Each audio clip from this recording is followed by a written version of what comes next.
Hello and welcome to a Scottsdale City Council meeting. I want you to see firsthand what happens when developers contribute to campaigns and then ask for a rezoning. The following is a condensed version of a 3.5-hour meeting over a general plan amendment. First is the staff report. The request here this evening is to rezone this parcel from commercial office environmentally sensitive lands to multiple family residential R5 environmentally sensitive lands. One item of note is the applicant is proposing a 6-foot tall wrought iron fence that encloses a portion of the natural area open space, and that will require the approval of the City Council. The proposed project this evening proposes 104 dwelling units, a building height of 36 feet above natural grade, with I believe 32 feet from finished floor. The natural area open space remains the same as it's based on slope. It's 3.14 acres. The setbacks are 50 feet from an R1 and 40 feet on both streets. The parking proposed of this project is 104 spaces within garages and 88 surface stalls. And per the trip generation report, there'd be 666 daily trips estimated with this project. Just a couple other notes. The site is within the AC1 airport influence area, and because the request was from a commercial use to a residential use, staff did take this application to the Airport Advisory Commission back in May, where the Airport Advisory Commission recommended approval. Back on June 13th, this case was heard by the Planning Commission, and there was a recommendation by the Planning Commission by a vote of 5-0 for approval. One final note is there was a legal protest on this property, which, as of this morning, one of the property owners rescinded their signature on the legal protest, which changed the analysis of that interpretation from valid to invalid. And next, we have the applicant's lawyer.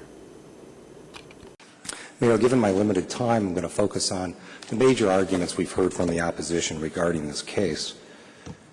The first is that these are apartments, not condos. Well, there's certainly some good news for Scottsdale, and that is the belief that the high-end condo market is on the rebound. There is certainly a demand for condos in this area. There have been no new condominiums built within a 2-mile radius of this site in the last 10 years. Now, there were those who spoke in favor of this project, but because they were solicited by the developer's attorney to testify, I will not be adding them here. So next we have the arguments against the amendment. Mr. Berry brought up it will have view corridors. Another question is, do we want views or do we want view corridors? Because we're getting more and more view corridors and less views. Mayor Mary Manross signed an agreement. That was a promise. This same developer signed that agreement. That's a commitment. Staff failed to provide the Planning Commission with this document. Council did not get this document until just late last week. Good evening, Mayor and Council. My concern here is, I have a lot of concerns, but my main concern is that they're changing the zoning of this to urban development with infill. This is right across the street from the McDowell Mountain Preserve, and my concern is if this is an urban infill, what is the rest of Scottsdale? What will DC Ranch or Greyhawk, what will they become? Will they also become urban development with infill? The most novel justification I have heard in 10 years of coming to City Hall to try and advocate for better land use in the city of Scottsdale is that we need a high-density housing project because of the big, bad preserve. That's the most ludicrous thing I have ever heard in my life. Tonight's agenda item was originally scheduled for 2 months ago. It was supposed to be at your meeting on July 2nd. We were told at that time by the staff that agenda item was pulled at the very last minute by the developer so that they would have an opportunity to work out their differences with the community. That never happened. Now listen to this next resident. I'm here today because it came to my attention that you all received a package with a letter from me stating my support for this project this weekend. And I was absolutely shocked because I am part of the legal protest, and I have written several emails, letters to all of you in my distinct opposition. In January, a woman came knocking on my door telling me that regardless of how I sign, there's going to be a big office building going in at the end of our cul-de-sac. And she said, well, wouldn't you prefer to have nice, luxurious condos instead of a big office building? So me thinking everything was right, signed a letter and just went about my day. I went to the first meeting with the developer, Deco, and as soon as I saw their proposal, I was shocked and felt misled and deceived. It looked like a school building. I mean, nothing like our community.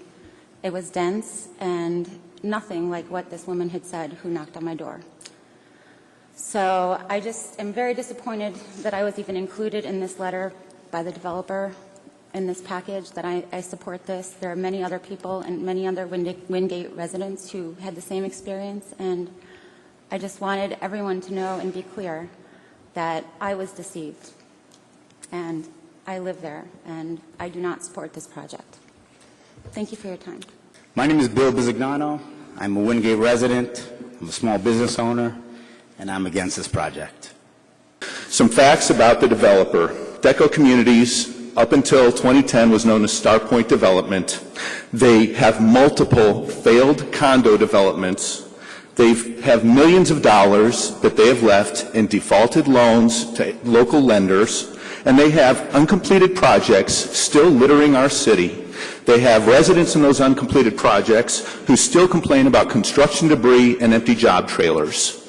This is not a developer who really is a good custodian with their community. And there were many, many more. The next clip is the developer's attorney trying to explain document language. Development agreements are not written for the average citizen. They are written to talk about allocations.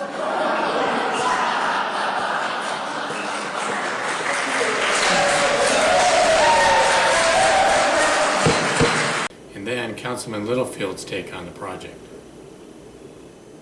But I have to say, in the 10 years I've been up here, I thought I'd seen it all, and that I would never see anything new. But this is the first time where I've actually seen tonight the zoning attorney admit that an official document doesn't mean what it says, and that residents can't depend on what it says. Now, I've actually believed that for quite some time, but this is the first time I've actually heard anybody actually say it. What's wrong with this? With the process here, the mysteriously appearing documents that suddenly appear after the residents suddenly point out they exist. The question of what this project really is. Is it going to be condos? Is it going to be apartments? A lack of protection for the residents if these turn out to be, as most residents suspect, and as the price point would seem to indicate, rental units. Well, you know what? By the time we get done approving this, which I suspect will happen here tonight, there's no protection for the residents. If they turn out to be correct, which I'm sure they will, there's no way to go back and say, hey, you said these would be owner-occupied. It'll be too late then.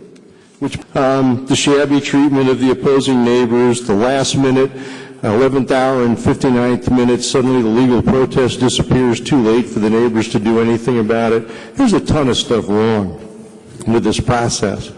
But even aside from all that, the problem is this is just another example of what we've seen over and over again for the last 2 years, where a developer comes down here, hires an expensive zoning attorney, and tries to convince the council to give them a zoning change which will make them a lot of money.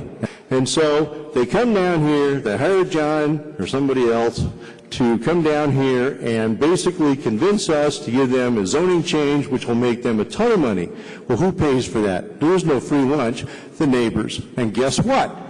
All the neighbors are opposed. Oh my God, they came up tonight and they said they were opposed. They sent me emails, letters. Probably there's a carrier pigeon out there looking for me to come in with somebody's letter of opposition. And, you know, the question comes up, and I ask this every time, who are we representing? Are we supposed to represent the developer, or are we supposed to represent the residents? We are supposed to represent the residents. But the bottom line here is the residents hate it. They believe it's going to lower their property values and quality of life. And frankly, if it comes down to the developer saying it's going to be wonderful, and the people who actually have to live next to it hating it, I'm going with the residents on this. The other thing was the question of the election. Now, how did the election get to be an issue in this? But if we're going to talk about who got the most votes, then let's talk about how the people who got the most votes outspent their opponents by a factor of 3 to 1 with money given to them by developers. I'm happy to have that argument up here. If you guys want to argue the election, vote for me. I'm a no on this. And finally, the vote. Seeing that there is no further discussion being offered here, unless we have a motion and a second on the table, acceptance, so I think we're ready then to vote. All those in favor, please indicate by aye and register your vote. Aye. Aye. Vote is 5-2. If it's Councilman Littlefield and Councilman McCullough opposing. Thank you. Okay. So you see, when you have a city council that is bought and paid for in advance, and you can check their finance reports on the city website, well, then it doesn't matter how right you are, only that they owe the special interest groups and developers a favor for getting them elected.